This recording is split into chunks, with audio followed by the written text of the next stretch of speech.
everybody. Welcome back to the Music Buds podcast. This is episode number 50, and my name is Henry. This week, I'm honored to be joined by the singer-songwriter Girli. Thank you so much for taking the time to talk. As I've said to you beforehand, I really am a fan, so I appreciate you being here. Oh, no, thank you for having me. It's super cool to chat to someone like across the ocean. Yeah. It always kind of boggles my mind. I know that this technology has been around for so long, but the fact that we're like having a conversation in different countries is still really cool to me. Yeah, very strange. Well, how's life for you, first of all? Life is good. Not much to complain about. I think everyone here, I'm not sure how it is in the US right now, but everyone here in the UK is kind of like, everyone in Europe too, I think we're all just kind of like crossing our fingers and toes that we're going to be able to play shows this summer and be able to like go to clubs and do normal summer stuff. For me, like I just announced a tour, which is in November. So like, you know, it's a while away, but I think, yeah, I'm just like, I have a few festivals I'm playing this summer and I'm just really hoping that I can play them. Yeah. And that this Corona doesn't come back with a vengeance. Yeah.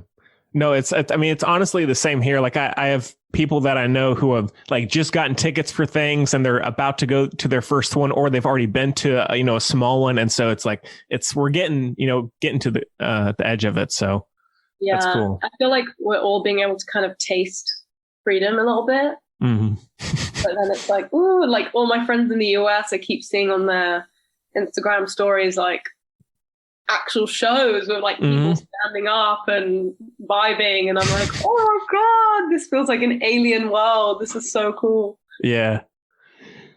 Well, I guess, and I know you've talked about it before, but how was it that you got started in music? Because I know you got started fairly young.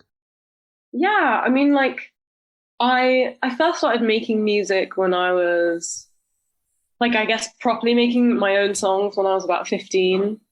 And I was really quite academic. I was really good at like science and maths and all that kind of stuff. But I loved English. And so the passion for music kind of came from my passion for English and writing lyrics and stories and that kind of thing. And I started a band when I was 15. I was in the middle of our GCSEs, which are like the exams. I don't know what the equivalent is in the US, but like those pointless exams that you do like for no reason. Yeah. Like, everyone at the time says they're really important, and then now looking back, I'm like, wow, like I wasted so much of my time doing that. I was kind of hating school and was like, I need an escape, and music was an escape. Already, like I was going to shows and I was getting really into bands and stuff, but then the idea of making my own music kind of just came to me. I was at a show when I was 15. I was like, oh, I can do this. In fact, I was at a Tegan and Sarah show and I'm wearing their t-shirt. Oh, right on. Stan. And yeah, I was like, holy shit, like they do this as a job and everyone in this room is really having a sick time. Maybe I can do that. And then, I started a band and then quickly realized I'm a massive control freak and I need to make all the decisions about it myself. So my bandmates left me pretty quick. And then I like came up with the name Girli, and just, I guess when I was about 16, 17, I think is when I started doing like Girli. But it wasn't until I was like 18, I started releasing music properly as, me. But yeah, like I've been doing it for a while, and it's cool because I feel like my fans have kind of allowed me to just have loads of different eras. I'm calling them eras of Girli, where it's like, oh, like that year I kind of was more hyperpop, and then the next year I wanted to be a bit more rappy, and then now I'm doing this, and it's like I keep trying out new things, but I feel really grateful that my fan base is like, you do you, we support you. Yeah. Well, I mean, I guess, like it's like cheesy to say, but like, being yourself, I mean, that's the best way to do it. Because if you just did the same thing and it didn't feel authentic, that wouldn't be the best choice, I guess. So. Yeah, true. I mean, I've definitely gone down the route of with my old label, who I felt like were just really trying to push me in a direction I didn't want to go, to be more like cleaned up pop, which I love.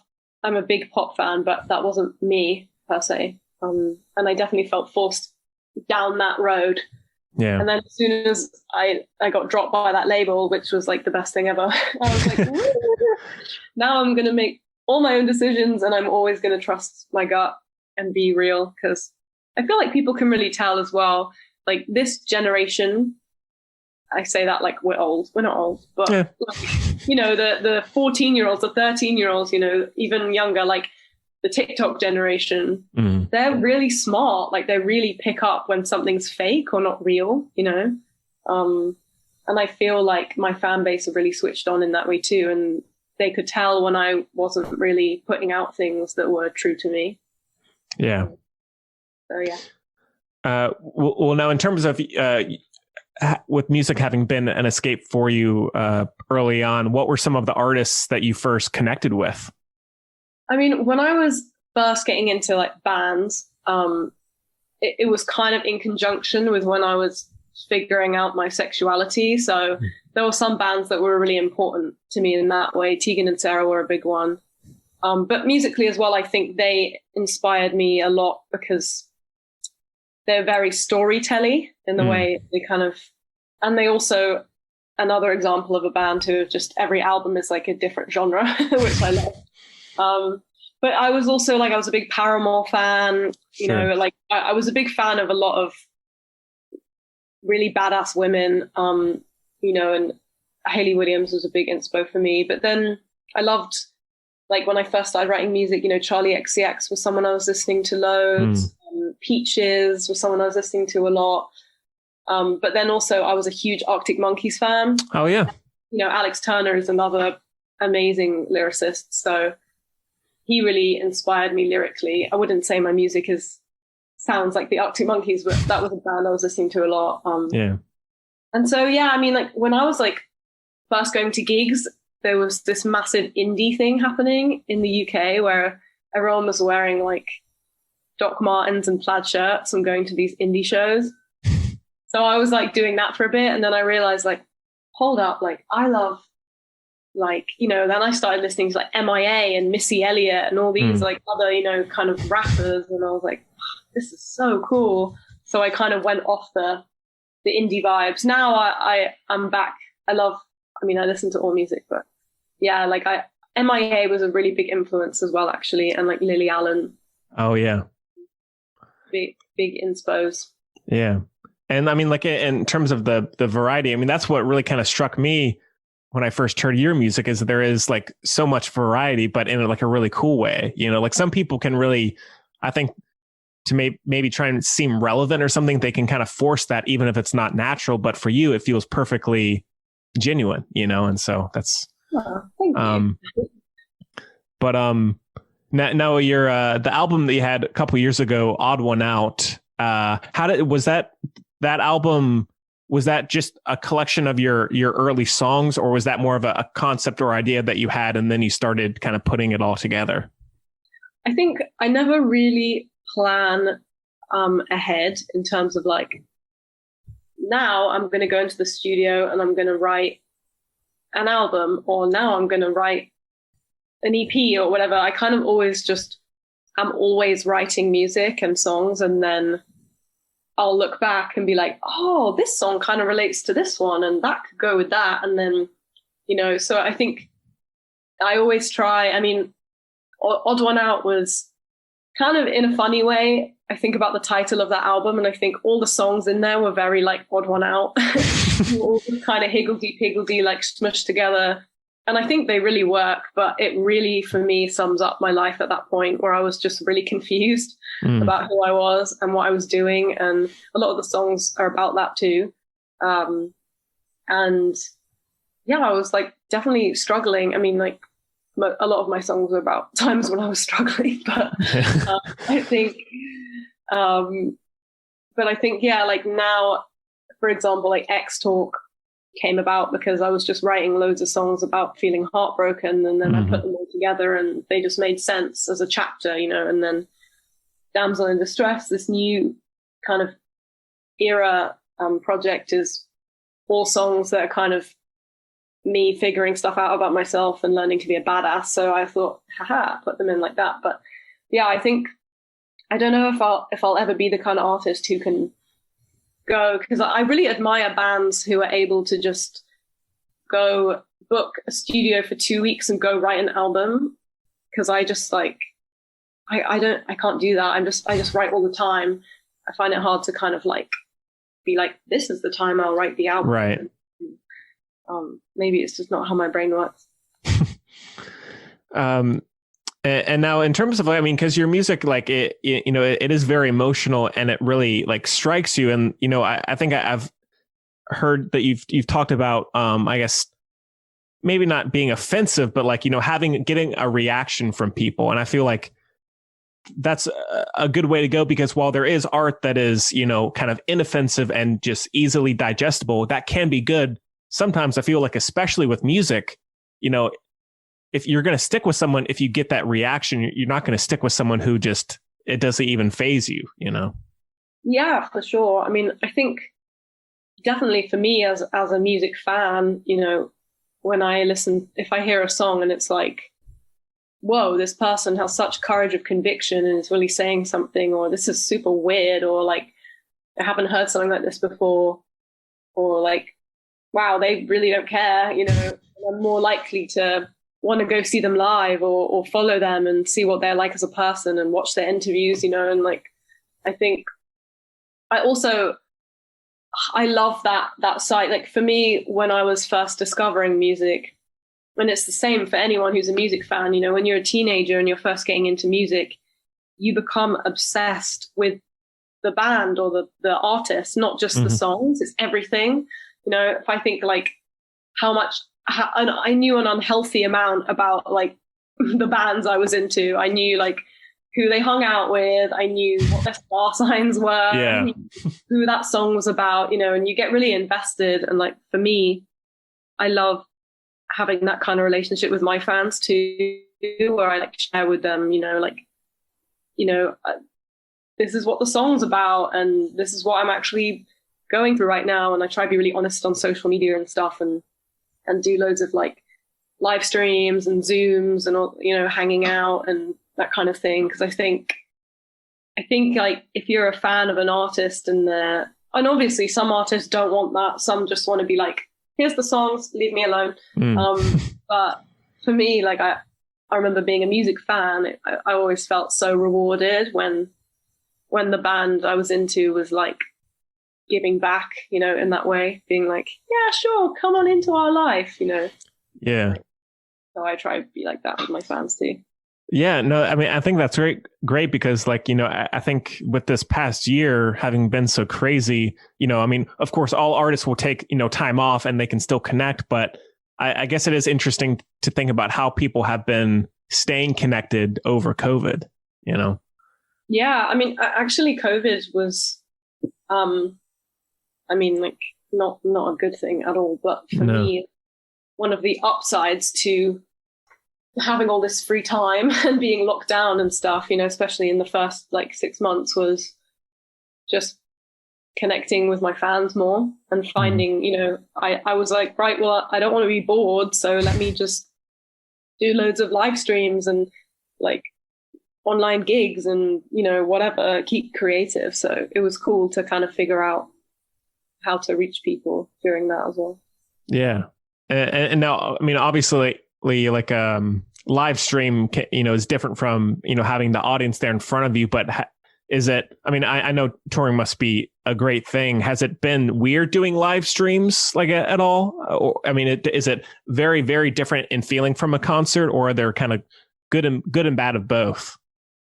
It is so different. I think especially for me, because my live shows are so interactive, like I love jumping into the crowd. I love crowd surfing. I love getting people up on stage. You know, I love meeting everyone afterwards and, you know, like at the merch stand, you know, there's the whole thing. and you can't experience that fully with a live stream, because there's nothing like the real energy of people, all crammed into a room. And, it sounds kind of disgusting, but like one of my favorite things about shows is that everyone is like super sweaty and disgusting and gross and like mushing together and just vibing. And obviously with COVID, I mean, that won't even be possible for ages. Yeah. That the mushing together won't be possible for ages. Even when shows do come back. So that's upsetting for sure. I mean, the live stream, it took a while to get used to finishing a song and just having silence. That was like a really funny thing of the first couple months in the first lockdown last year. It was just, I'd like sing a song and then be like, thanks everyone. And just have maybe hear like my mum in the other room, just like, yeah. That was it.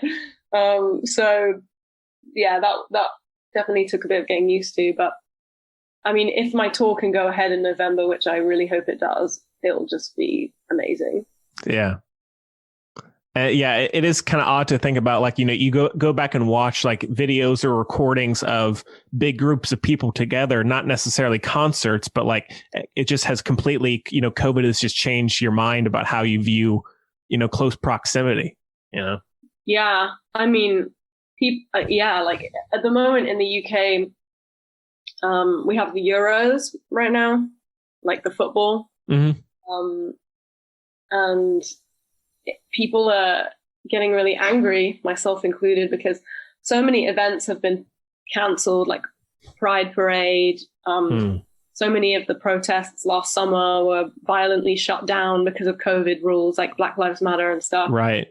And then with the football, you have like so many football fans just like filling up the street in London.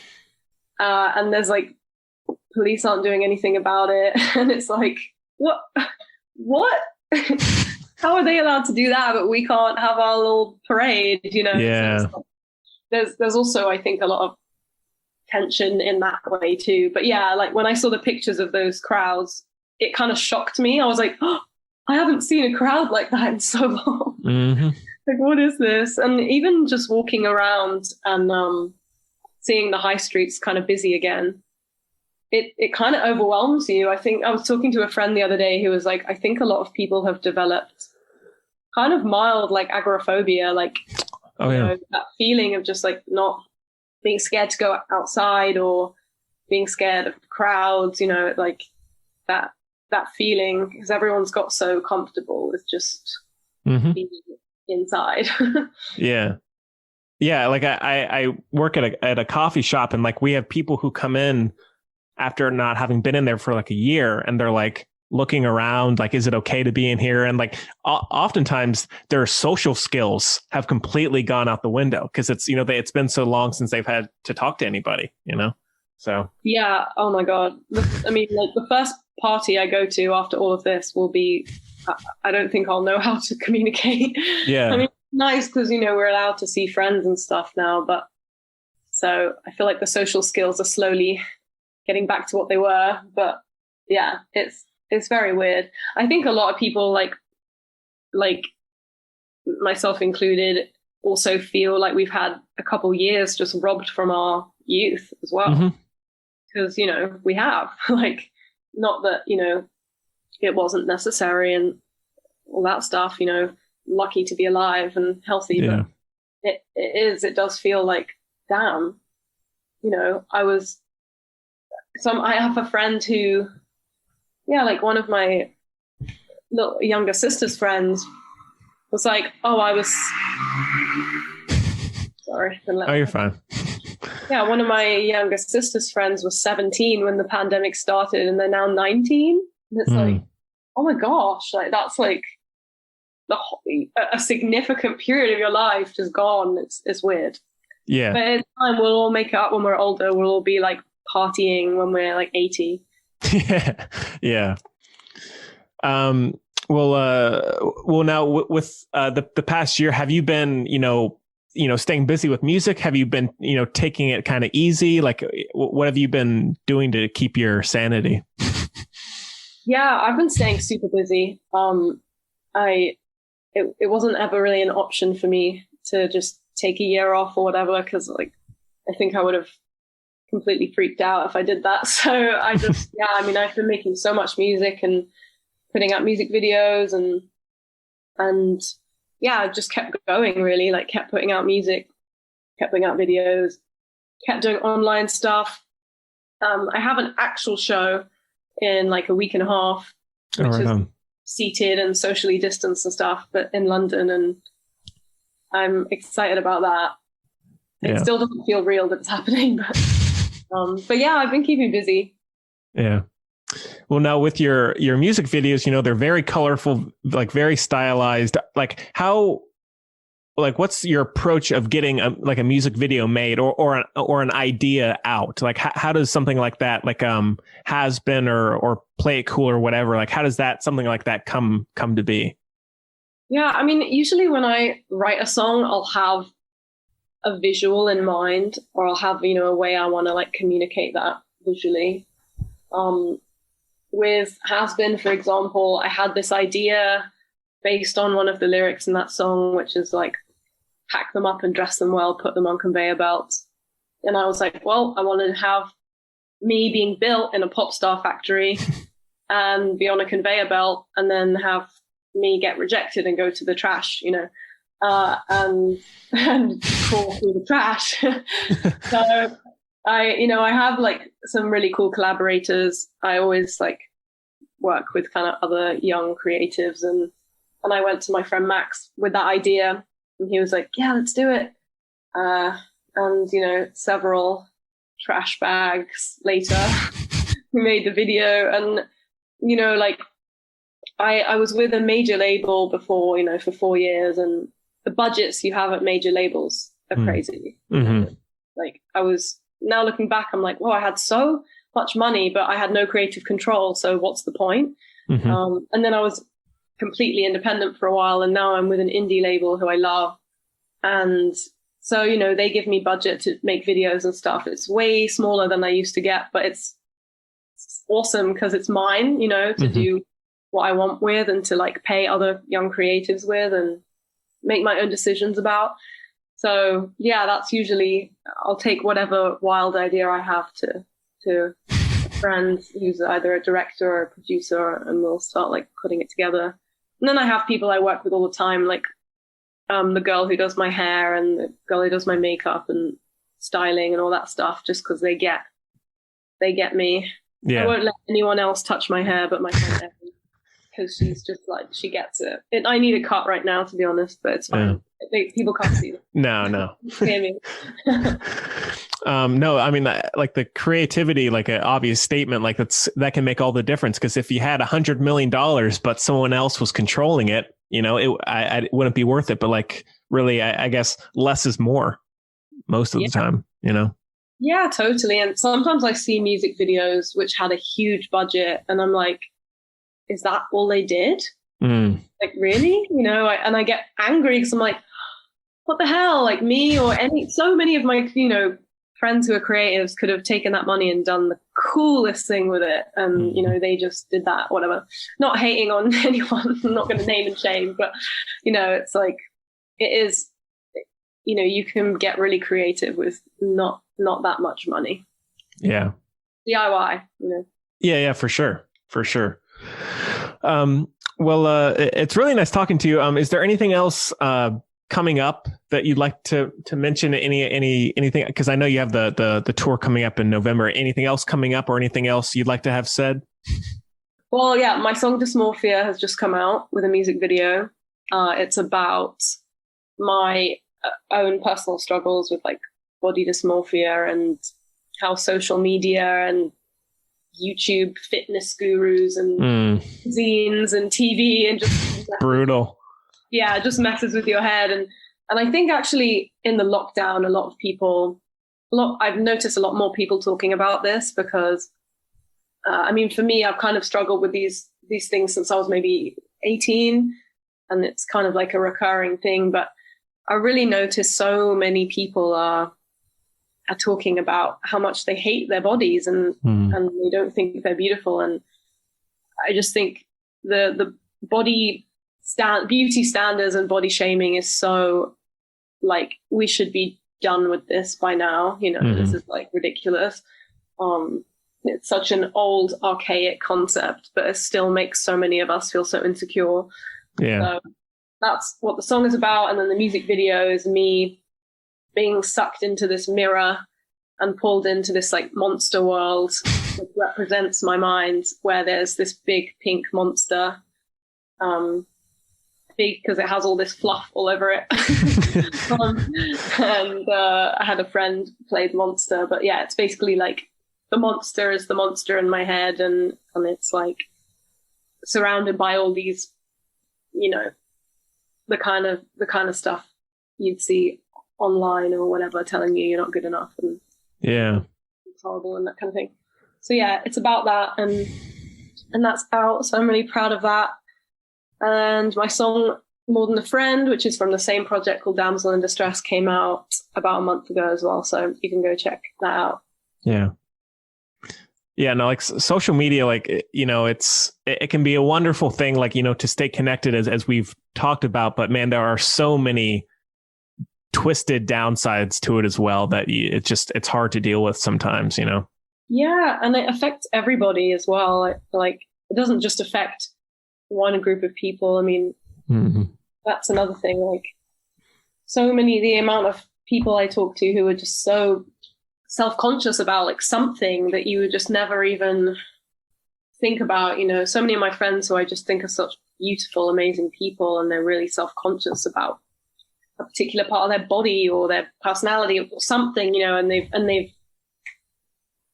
like swallowed this toxic idea that something about them isn't good enough from somewhere on the internet, whether it's TikTok or Instagram or the YouTube fitness stuff. That stuff needs to be like cut, blacklisted. Like the amount of videos that say just such harmful things, like get rid of those disgusting love handles with this 5-minute workout. And it's like, what are you teaching young impressionable people about you're teaching them to hate themselves, with that kind of stuff. It makes me so angry. Yeah. So yeah. Yeah. Well, on that happy note, Thanks for having me. No, it's okay. Yeah, well, I mean, such a depressed way to end. Go stream Dysmorphia though, and let's go against these things. Yeah, for sure. Yeah, well, again, thank you so much for taking the time. I really listen to your music constantly, so I really appreciate it and enjoy it. And so thank you for doing what you do. Oh, thank you for having me. It's been so nice to chat to you. Yeah, you too. North Carolina is looking good. Hopefully I'll play a show in North Carolina one day. That'd be awesome. All right, everybody. I think that is about it for the show this week. Please make sure to rate, review, and subscribe on your way out. Thank you so much. You can also follow the podcast on Facebook, Twitter, and Instagram at The Music Buds. Also, if you want more content, you can check out my other weekly podcast, The Film Buds. And yeah, we hope you enjoyed it as much as we did, and we'll see you next time.